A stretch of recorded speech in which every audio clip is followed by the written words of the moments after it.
আসসালামু আলাইকুম প্রিয় ইউটিউবার বন্ধুরা। শুরুতে আপনাদের প্রতি আমার একটি রিকোয়েস্ট থাকবে, আমার চ্যানেলটিকে সাবস্ক্রাইব করবেন এবং বেল বাটনে ক্লিক করে রাখবেন। আজকে যে অ্যাপসটি শেয়ার করব তা আমরা প্রতিনিয়ত প্রত্যেকে ব্যবহার করি, হয়তো কারো মোবাইল কিংবা পিসিতে। তাহলে চলুন আমরা দেখি কিভাবে এই অ্যাপসটি ব্যবহার করতে হয়। কিন্তু আমরা জানি সচরাচর অ্যাপসটি ব্যবহার করতে গিয়ে অধিকাংশ লোকই বিপদের সম্মুখীন হন। তাই অ্যাপসটি কীভাবে ব্যবহার করবেন সম্পূর্ণ ভিডিওটিতে দেখলে আপনি বুঝতে পারবেন। আশা করি ভিডিওটি সম্পূর্ণ না টেনে দেখলে আর কোনো সমস্যাই থাকবে না। তো চলুন শুরু করা যাক। প্রথমে আপনি ম্যাক্স প্লেয়ারে ঢুকবেন, হয়তো পিসি কিংবা আপনার মোবাইলে। ম্যাক্স প্লেয়ারে ঢোকার পর থ্রি বাটন ডটে ক্লিক করুন। করার পর দেখুন আপনি সেটিং নামে একটি লেখা আছে, সেটিংয়ে ক্লিক করুন। সেটিংয়ে ক্লিক করার পর আপনি আবার নিচের দিকে দেখুন জেনারেল আছে, জেনারেলে ক্লিক করুন। জেনারেলের পর আপনি একবারে নিচের দিকে দেখেন রিসেট সেটিংস, ওইখানে ক্লিক করুন। ক্লিক করার পর আপনি রিসেট সেটিং ওকে করে দেন। ওকে করে দিলে আপনি আবার ওকে ছাবে, তারপর আবারও ওকের মধ্যে ক্লিক করুন। ওকে করার পর নেক্সট প্লেয়ারে আবার প্রবেশ করুন নতুন করে। দেখুন একবারে নতুন হয়ে গেছে, তার মধ্যে কোনো রেজুলেশন, এমবির সাইজ কিংবা কোনো কিছু দেখা যাচ্ছে না। তো এবার নতুনভাবে আমরা কীভাবে সাজাবো আমরা দেখে নিই। উপরে থ্রি ডট বাটনে ক্লিক করি। উপরে থ্রি ডট বাটনে ক্লিক করার পর আমরা দেখতে পাচ্ছি ভিউ নামে একটি লেখা আছে। ভিউ নামে লেখাতে আমরা ক্লিক করব। ভিউ নামে লেখাতে আমরা ক্লিক করার পর দেখতে পেলাম ফাইলস, নিচের দিকে একবারে নিচের দিকে ফাইলস নামে একটি লেখা আসছে। এই ফাইলসে ক্লিক করব। ফাইলসে ক্লিক করার পর আমরা দেখতে পাচ্ছি এখানে অনেকগুলো লেখা আসছে। তো আমরা যেগুলোতে সঠিক মার্ক দিয়ে দেব, দেখতে পাচ্ছি আমরা ফাইল এক্সটেনশন, তারপর resolution, frame rate, location, size আমরা ক্লিক করে ওকে করে দেব। ওকে করে দেওয়ার পর আমরা দেখতে পাচ্ছি এখানে ফাইল সাইজ দেওয়াতে 1.6 GB, 6.5 GB এগুলো লেখা আসছে।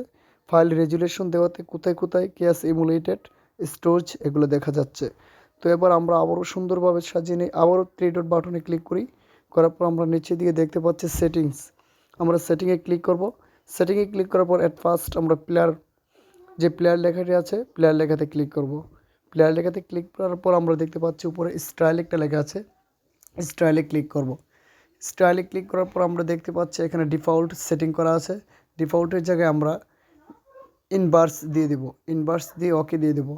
তারপর আমরা নিচে আবারও দেখতে পাচ্ছি স্ক্রিনে ক্লিক করব। স্ক্রিনে ক্লিক করার পর আমরা উপরে দুইটি লেখা দেখতে পাচ্ছি, একটা হচ্ছে ইলাবজেট টাইম আর একটা হচ্ছে ব্যাটারি ক্লক। আমরা দুটোতেই টিকমার্ক দিয়ে ওকে দিয়ে দিলাম।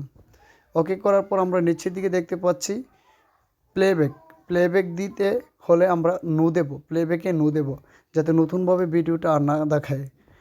নতুনভাবে চালু করতে গেলে যাতে রিসাম এগুলো না দেখায়, আমরা প্লে বাটনে দিয়ে দেব।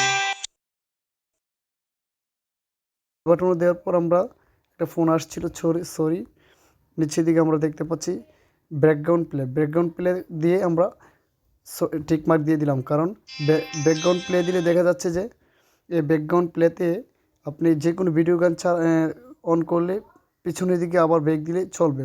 তারপর আপনি ম্যাক্স প্লেয়ারকে অডিও প্লেয়ার বানাতে পারেন। এই যে অডিও লেখাটি দেখতে পাচ্ছেন, এই অডিওতে আপনি অডিও লেখা দিয়ে অডিও প্লেয়ারে টিকমার্ক দিয়ে দিবেন, অডিও হয়ে যাবে। তারপর আমরা আরেকটা লেখাও দেখতে পাচ্ছি যে আপনি যদি ম্যাক্স প্লেয়ারের কালার পরিবর্তন করতে চান এখান থেকে করতে পারেন। যেমন আপনি সেটিংয়ে দেওয়ার পর আপনি দেখতে পাচ্ছেন এখানে লিস্টের মধ্যে আপনি ক্লিক করলে আপনি এখানে যে কোনো কালার দিতে পারেন। দেওয়ার পর ব্যাক দিয়ে দেখেন কত সুন্দর কালার হয়েছে, ম্যাক্স প্লেয়ার কত সুন্দর হয়েছে আমরা এখন বুঝতে পারলাম। তো আমরা যে কোনো একটা গান বা যে কোনো একটা জিনিস ওপেন করি, ওপেন করার পর আমরা দেখি কী পরিবর্তন হয়েছে।